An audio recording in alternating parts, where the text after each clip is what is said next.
Is this a joke to you? Yes. I've been taking this so seriously for a year and a half, only to find out my whole life has been a lie. Yeah. Sorry, no, I totally understand. It's a very serious podcast about very Uh-huh. serious issues.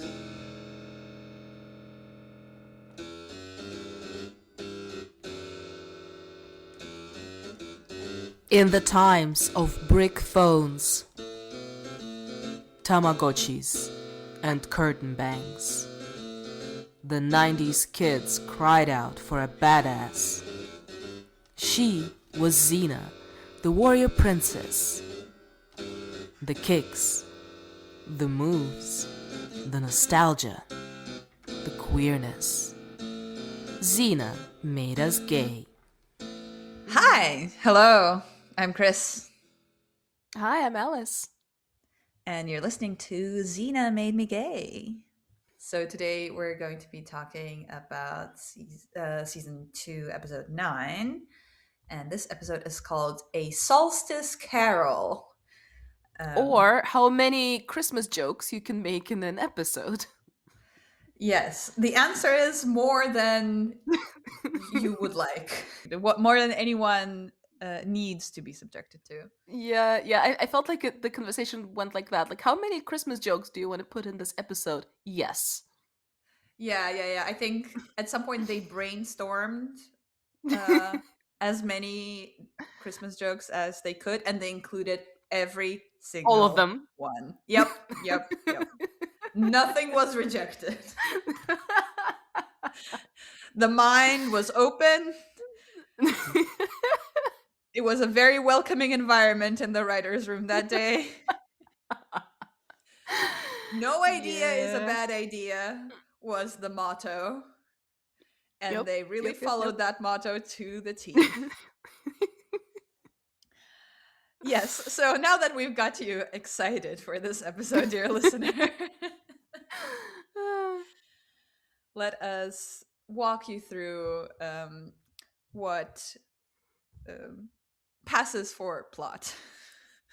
In this case. Also, it is somewhat a coincidence that we're releasing this episode around the winter holidays, which we thought was cute. Um, don't take this as any kind of planning on our parts. It just so No, happened. no, it literally just so happened, but I'm into that. I like that it could be like a little Christmas postcard from us to our listeners. Exactly. Solstice postcard. Oh yes. How dare you? So let's talk about what happens in this episode. We begin in the now traditional, for Xena, ancient Greek medieval times. You know, we're in ancient Greece, but it's also somehow the Middle Ages. Just go with it.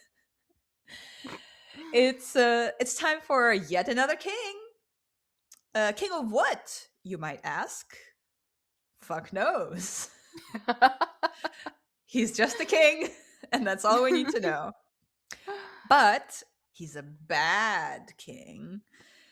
So he's sentencing some poor people who haven't paid their taxes to hard labor. That's how we're introduced to him. And not only that, also he's persecuting everyone for celebrating winter solstice because he's just that bad. And just to make him kind of laughably evil, he's Uh-huh. also outlawed toys. Mhm. Like, I'm sorry, that's kind of hilarious. Like, what do you mean you outlawed toys? How does that even work? Yeah. Yeah, sure. And we also find out that the guy working for the king, whose job is to write down all of the orders, is called Sinterklaas. Do you get it? Do you get it? Sinterklaas. Sinterklaas. So clever. And yeah, it's the kind of subtle references, quote unquote, Uh-huh. that we're going to be introduced to throughout the whole episode. Yeah. Yes. Anyway, because Bad King is bad, he also wants to evict a bunch of people this evening, which happens to be Solstice Eve. And not only that, he wants to evict a bunch of orphans. Orphans that are criminally celebrating Solstice. In case you haven't noticed, it's all gonna be a bit much this episode. Yeah, yeah, it's one of those where like right off the bat you can see that they're joking and that's some sort of like an exaggeration the whole episode, but they really really really did not hold back this time. So anyway, while all that drama is going on, Xena and Gabrielle are shopping for solstice gifts for each other. Mhm.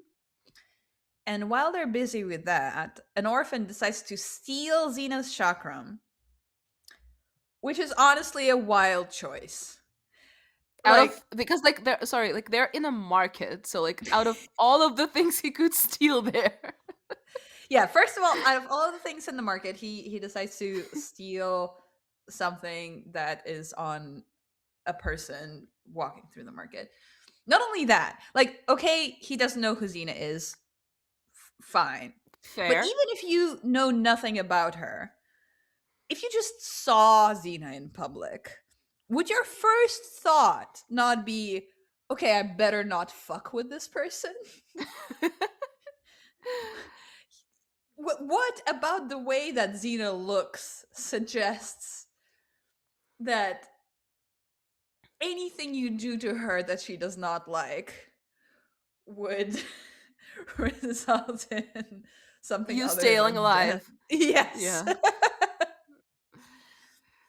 um so Xena is super unbothered by the stealing, just the calmest person you've ever seen. And while the orphan is running away, she's just casually strolling after him until she reaches his hideout, which is, well, the orphanage.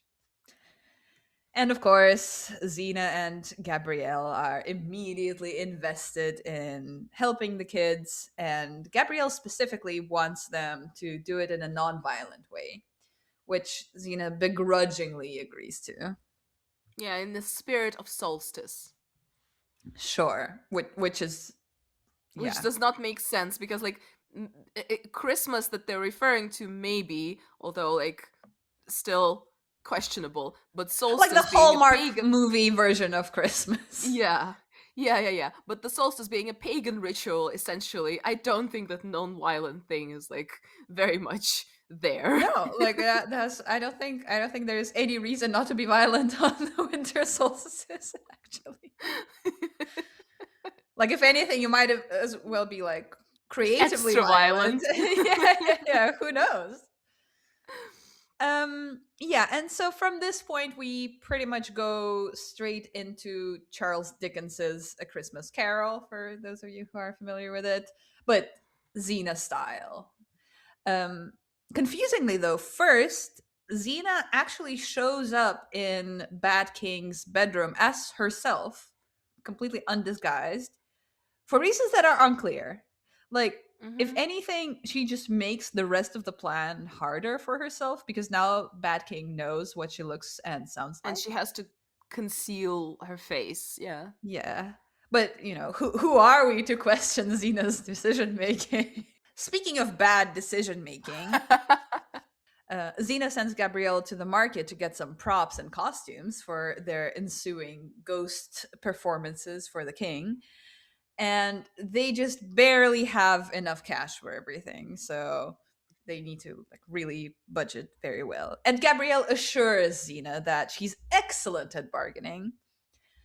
And then Gabrielle sees a cute donkey that is about to be sent to the tannery, and she just immediately buys the donkey with all her money without obtaining a single item from her actual list. But of course, in the end, it doesn't matter in the slightest because Xena happens upon a room in Bad King's castle that has all the shit that they need anyway. So another thing that happens while Xena and Gabrielle are in the castle is that they run into Sinterklaas, who it turns out is a closeted toy maker. Exactly. Um, we also learned that he's been pretty big in terms of his trade because he's actually made one of Gabrielle's childhood toys. And Gabrielle asks Sinterklaas about why he's gone underground with his toy making. And he says that he can't go to jail because it's not spacious enough, which is something that he will say at least 5 times throughout the episode. Like, I am not joking. About 50% of the guy's lines are some variation on I can't go to jail.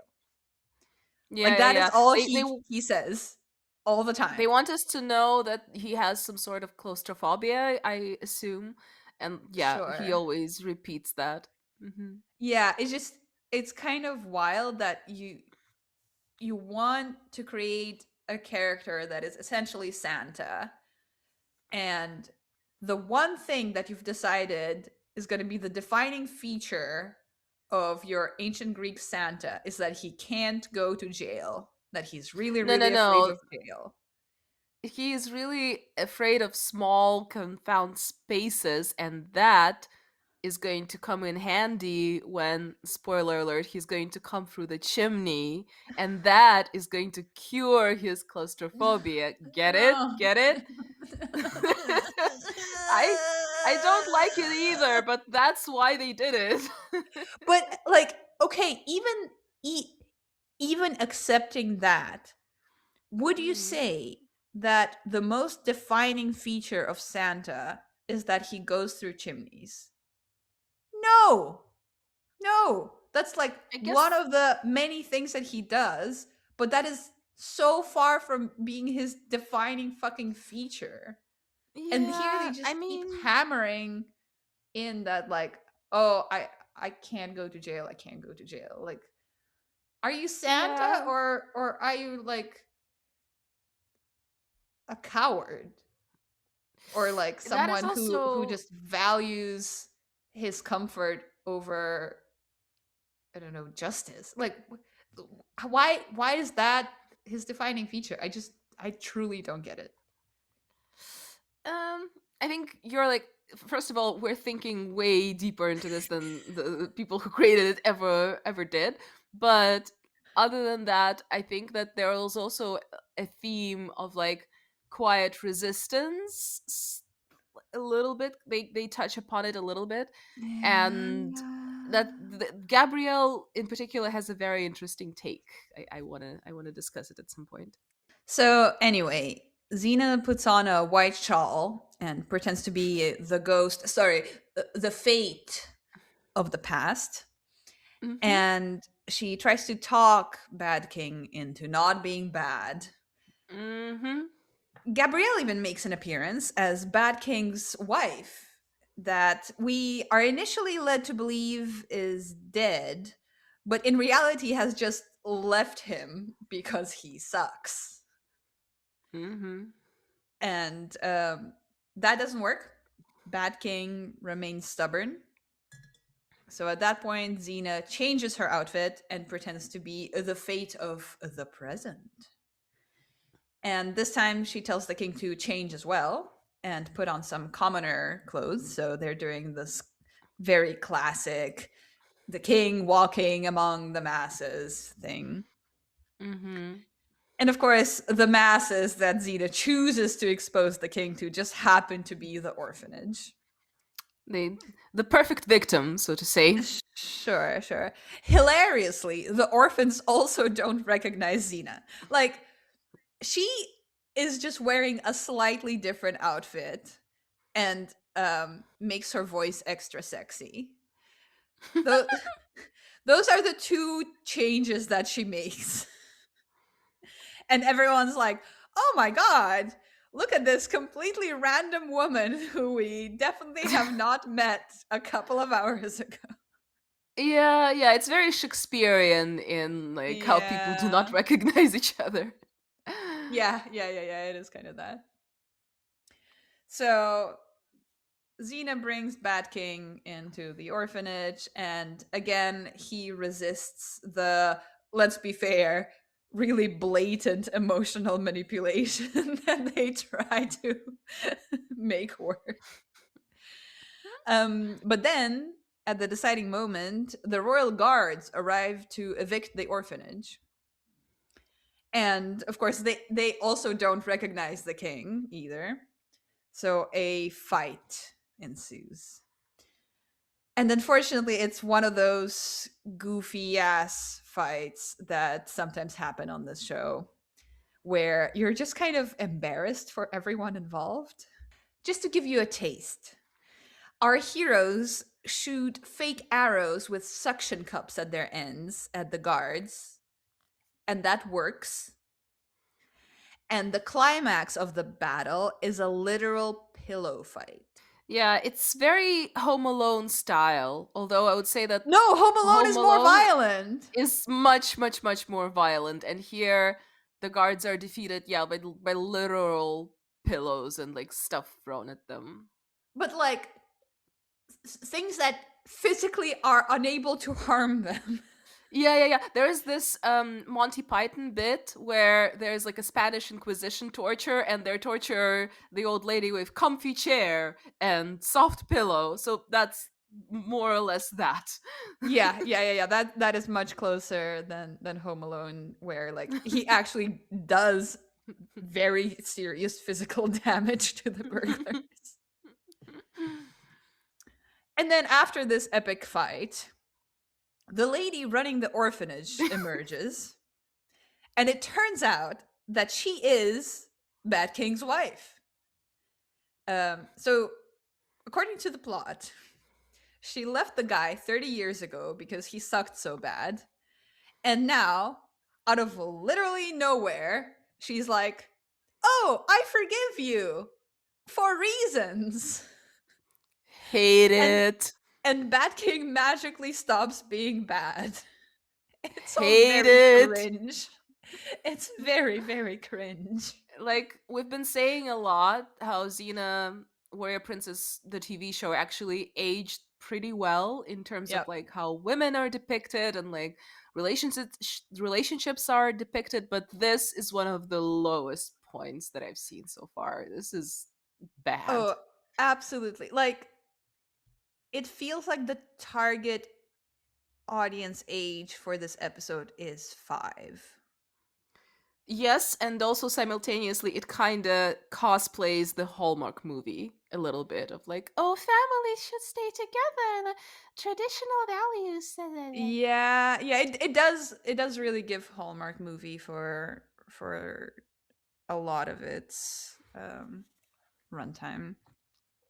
Yeah. Yeah. So imagine a Hallmark movie targeting 5-year-olds. And you will have a pretty accurate picture of this episode. Hmm. Place your bets now on how many chakrams we give at the end. Yeah. So all is well, of course. Everyone is saved, and Xena and Gabrielle go on their merry way with the donkey in tow that Gabrielle bought. But then they literally run into Mary and Joseph, with Mary Sure. carrying the fucking baby Jesus. And Gabrielle gives the donkey to them. So finally, Xena gives her Solstice gift to Gabrielle, which is a toy identical to the one that Gabrielle had as a kid that Santa Claus made. And Gabrielle, shockingly, does not have a gift for Xena. Like, nothing? Not even a shitty poem? Xena, of course, Mm. is a better person than me because she accepts this lack of gift with utmost grace, saying that Gabrielle herself is a gift to her. Aw. But that rings very true to their dynamic in terms of who comes with the gift and who comes with nothing. Yes. And that is the end of the episode, mercifully. Nice. Great. So, Yeah, and like okay, so I want to say that I did not entirely hate it in terms of like I like when they do bits and like are committed to the bit. I like the sure. ancient Greek supermarket sort of joke. Hmm. And certain Christmas jokes that were made in this episode, especially towards the beginning, where I didn't know that there will be like 5,000 hundred of them. 1,100. Five 500,000. I didn't know that there will be 500,000 of them. Kinda were like, oh, I chuckled, but then Uh huh. progressively it kind of went downhill for me. Yeah. That being said, like the things that I did enjoy were for example an exchange that Gabrielle and Xena have at the very beginning at the market where Gabrielle is like, we shouldn't spend too much on a solstice gift because, like, of course, like they have solstice gifts to each other. Hmm. Maybe like 5 dinars, and Xena is like, well, I can just give you 5 dinars and you buy yourself whatever you want. So basically, Xena is just discovering the concept of a gift card. Yeah, yeah. Which actually, that felt a little bit. Um, I don't know whether it was out of character necessarily for Xena, but I I would assume that Xena actually is a more thoughtful partner than that, and that she would want to put some thought into what she should get Gabrielle. Like that felt a bit shitty boyfriendy of her for I me. don't know. I kind of did not mind it because it seemed that Gabrielle is the one who's making a fuss out of Solstice, and I think that Xena just doesn't care about this holiday. Maybe, yeah. So it's like a foreign concept that is introduced to her by Gabrielle, and she's like, "Oh, Mm. let's do this and let's celebrate this thing that you have no idea about, but I like it, and let's give each other gifts, but like not big gifts, but small gifts, like about 5 dinars." And it's so specific that Xena is like, "Okay, like." I see. I see. Uh, that kind of felt like this dynamic to me. But she is a more thoughtful partner in the end, as we find out. Yeah. I'll see. Yeah. Also, I liked the fact that um not that I liked it, but like it was like a cheeky thing that I noticed when the ridiculous fight ensues with the guards. Xena, I think, ties a ribbon to her chakram, and like it goes around the guards at some point, right? Yep. And Gabrielle's like, "Oh, I did not know you do gift wrapping." Pause for laughter. Yep. Yep. Amazing. Yeah. Sure. That happened. Mm, I think I was already over it by the time that happened, and that was like yeah, 5 minutes in. fair, fair, fair. Um, so one notable detail that I wanted to point out is that for some reason in the Xena universe, there's a thing that is whistle operated animals. Yep. Like that it we thought it was just Argo, but it's not. The donkey that Gabrielle buys, so that it's not taken to the tannery, also is whistle operated. Like at first they think he's just a really stubborn donkey, uh, but it's not that he's stubborn. Is that he only and exclusively responds to whistling, which is a thing. Yeah, And it like and it was in the factory settings. It's not that Gabriel trained him to be like no, that. no, or the guy. who's trying to sell him either. Like, one of the reasons it seems like he's selling the donkey is that the donkey is too fucking stubborn. He's had enough of him. Yep. um yeah, and like the factory settings are quite specific. Like, there is a very particular whistle that means forward and a very particular whistle that means back, and they're not the same, and like it has to be this way. I just it's so random. Yeah, yeah. I guess like the joke is that he's like Argo. And That's it. That's the haha. joke. Because Gabrielle at some point even tells Xena like, "Oh, and he's like Argo," and Xena's like, "Yeah, yeah, I don't see Whatever. that, but okay." Yeah. Gabrielle makes a lot of questionable decisions in the episode. One of them Yeah. is to tell another story, and I got my representation in the universe because when she is telling the story and like she's telling the story about Solstice and it's the same boring style that she always has, and we Yeah. see the orphans kind of gathered around and listening to her, and I guess like one kid did not get the memo that we all should pretend that Gabrielle is such a great storyteller, so he's sitting there with this like like deadpan face, deadpan expression, and I'm like, I see you, kid, that would be me.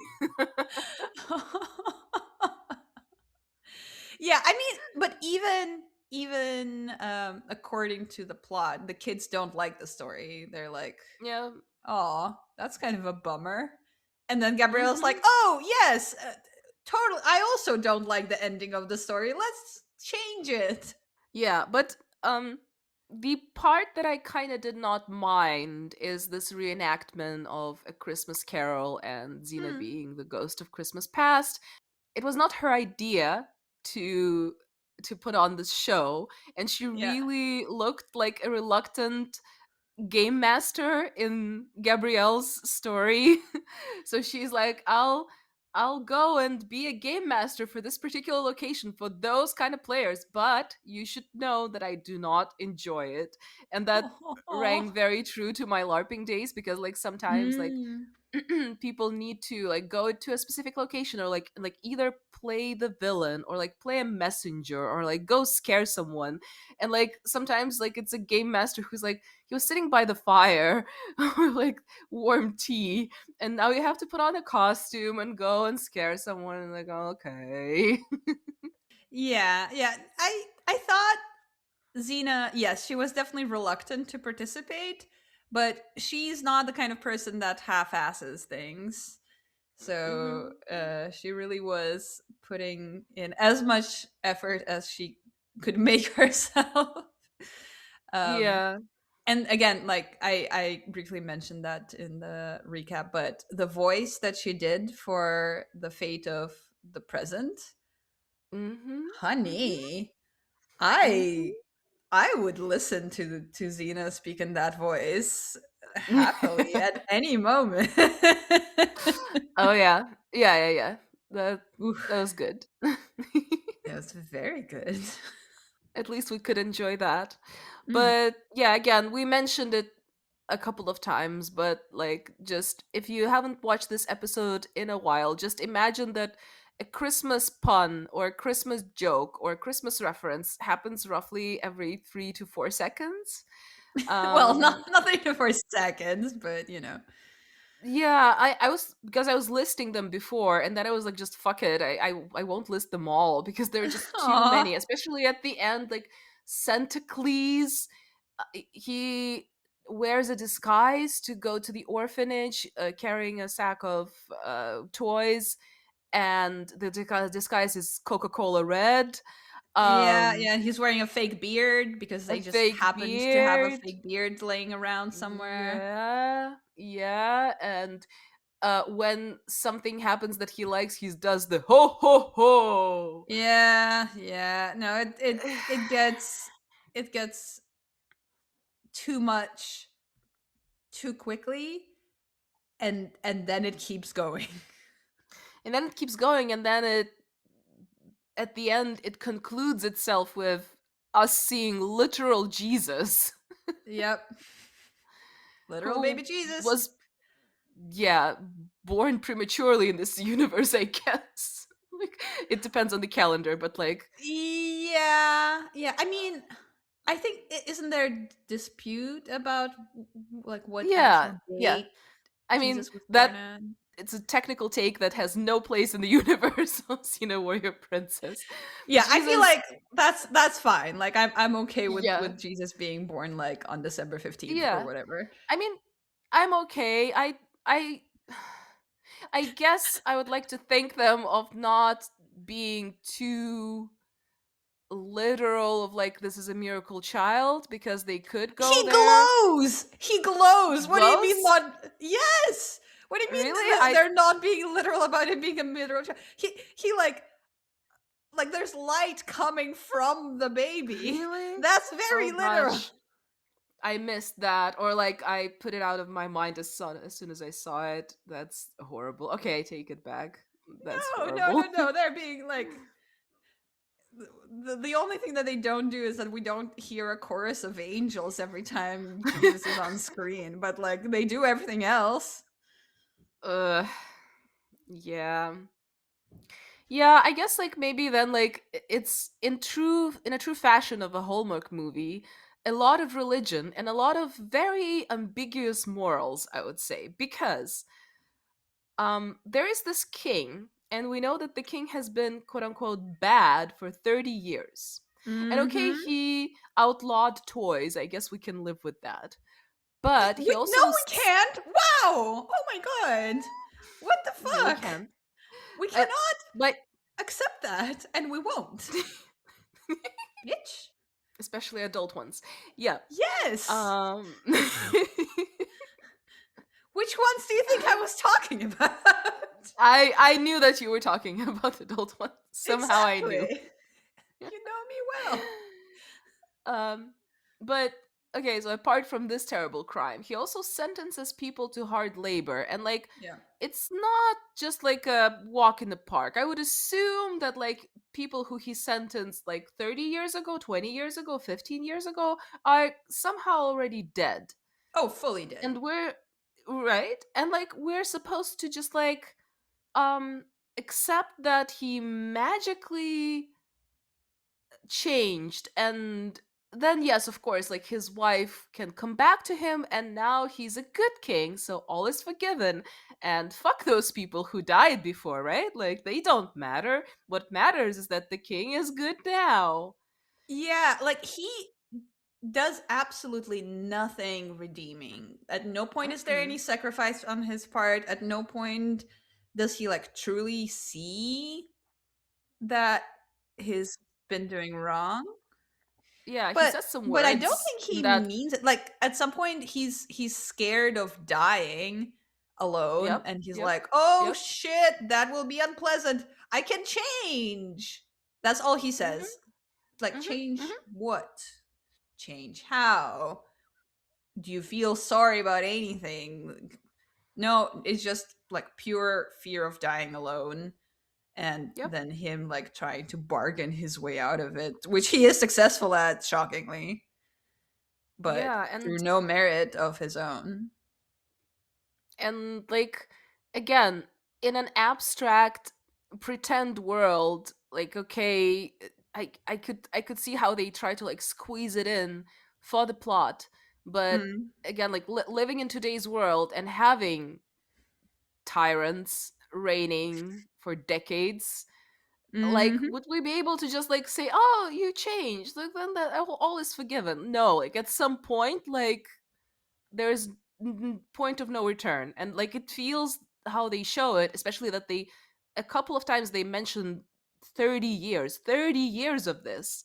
I Yeah. would say that's a point of no return. Like Yeah. it's Yeah. not Yeah. like Yeah. someone who became bonkers yesterday and like Hmm.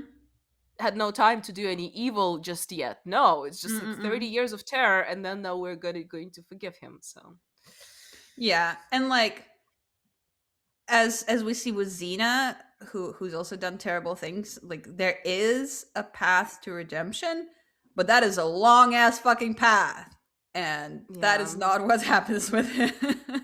no, he just stays to live his comfortable life with his Yeah. comfortable wife who returns to him, as you say, Yeah, and for reasons.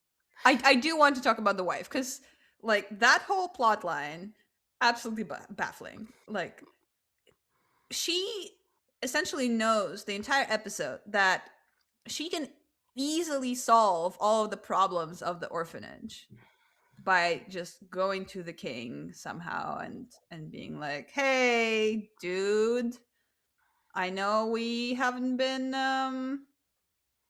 on great terms, but here I am, and I have this cute little orphanage, and I would like you not to evict it." Bam! Problem solved. Instead, for really, really, truly no reason other than the plot demands it, she just hides her identity and then randomly decides no longer to hide it and just walk out to the king and be like, "Hey, I hated you 30 years ago when you weren't even this bad. You've become worse since then. Question mark, question mark, profit." you Yeah, know? and like again, if we take this seriously to try to kind of inject it into reality, Mm. then there are two reasons. Like either she doesn't really care about the orphans and that's just like her project at the moment. She's like a rich lady, like doing stuff like, Social entrepreneurship. yeah, yeah, yeah. Or which kind of like rings more true to me, the king is just like abusive and violent, and she knew that if she would go to him he would like Mm, lock her up or something, and like she couldn't reveal her identity for those reasons, which is mm. like you basically returning to your abuser, which is like God. Chris, fun Christmas story. Yeah. Yeah, no, it's very dark. Like the most logical explanation, as you said, is the darkest one. And yeah, I did not. I was confused, and now you've provided an explanation, and now I'm sad. Yeah. Yeah. Yeah. Yay, Christmas. Yay. Yeah, and speaking of sad things happening, again, like I guess because like when you think about it as just this magical medieval kingdom in ancient Greece, then whatever, we don't care. But because a lot of those things ring very true to what's happening now in the world, Mm-hmm. it becomes kind of hard to joke about it. Like Yeah. um Centocles quietly changes sentences where when he can. He's like Yeah, like makes um them slightly less harsh. yeah, yeah, and he like he's doing basically like this quiet resistance, but like a real resistance actually. Yeah. But Xena and Gabrielle, but mostly Gabrielle, they bully the shit of this poor man. They're like, "You're already in prison.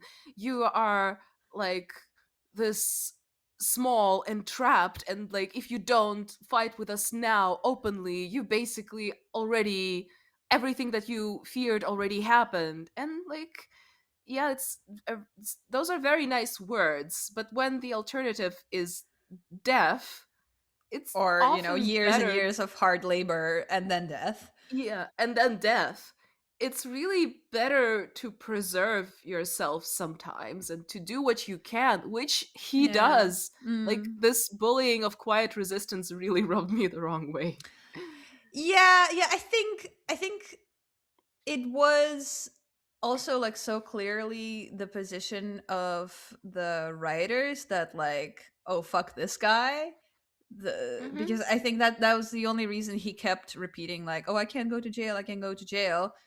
Um kind of concealing the fact that he's already been doing the things that are very much punishable by jail or worse. Um, Hmm. so it seems like they deliberately made him look like he sucks more than he does.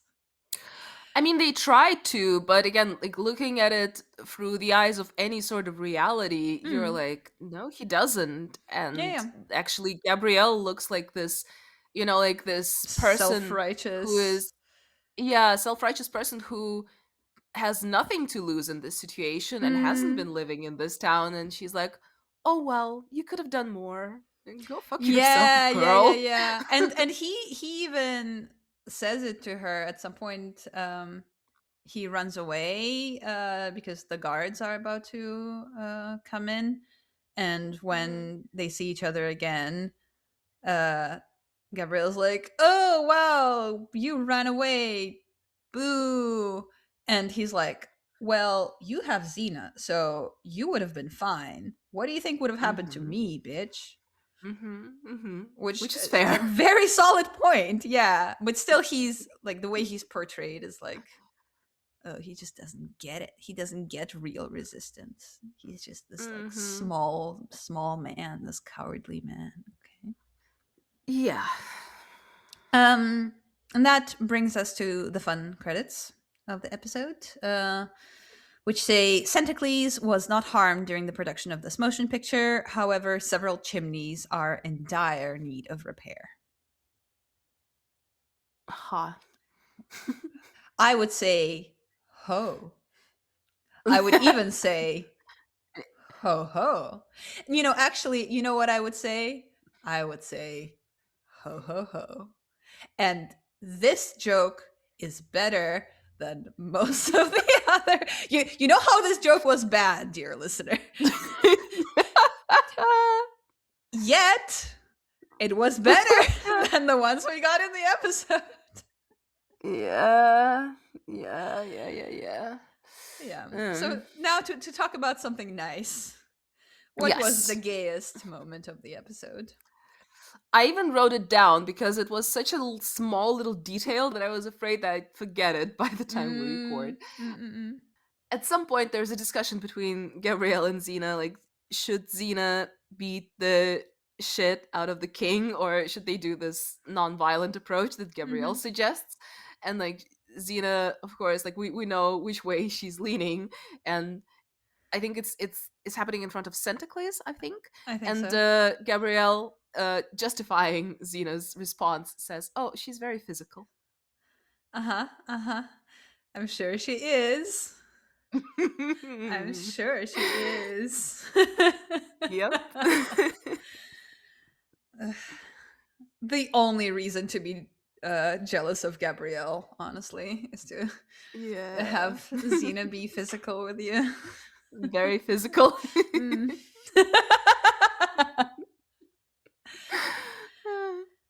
Yeah, for me, I do agree. It's probably the strongest pick, but just out of respect for the tradition of us picking two different moments, I think I'll just go with the ending of like first Xena giving Gabrielle a very thoughtful gift, and then telling Gabrielle that she's already a gift to her. Like, This is love. you Yeah. know, Yeah. it is. It is. And the $1 million question: how many chakrams out of 10 would you give this episode? Ugh. I would say that my logic was that, like, I would say that like the lowest amount of chakrams is reserved for episodes that were just blatantly boring, and that's the worst thing that an episode could be. This was nonsensical and with irritating puns and with very, very questionable morals. But because it was not entirely boring, I would be generous and give it a free. Okay. Okay. I don't know where I would scrape that extra point from, this extra chakram from. So I'm gonna do a 2. Yeah, Um like, fair. it's not that it had absolutely nothing to offer, but it was very, very little. And I checked whether we've had lower chakram ratings before, and we have. So Okay. episode 4 of season 1, Cradle of Hope, featuring Ping Pong Baby. Yep. That one we both gave a 2. 2. Mm-hmm. And um, uh, there was an episode where I gave an episode a 2 and you gave it a 7, which was Death in Chains, featuring I zombie remember. hide and seek. But then there was episode 16 of season 1, Mortal Beloved, featuring the claws of heterosexuality. And that one got the proud rating of 1 chakram from each of us. So, Mm. yeah, so far this is the 3rd worst episode of Xena we've reviewed. But there's always hope for a new day, a new episode. And that one will be episode 10 of season 2 of Xena Warrior Princess, called Xena Scrolls. Okay. I have a good feeling about that one. And by good feeling, I mean like I have a vague memory about that one. Okay. So we're gonna recap that for you very soon. And until then, it would be great if you could give our podcast a lovely 5-star rating. We would really, really appreciate it. If you can leave a good review, that would also be awesome. You can follow us on Instagram at Xena Made Me Gay. And we're always happy to receive your messages if you're willing to send us any. And until then, bye. Bye.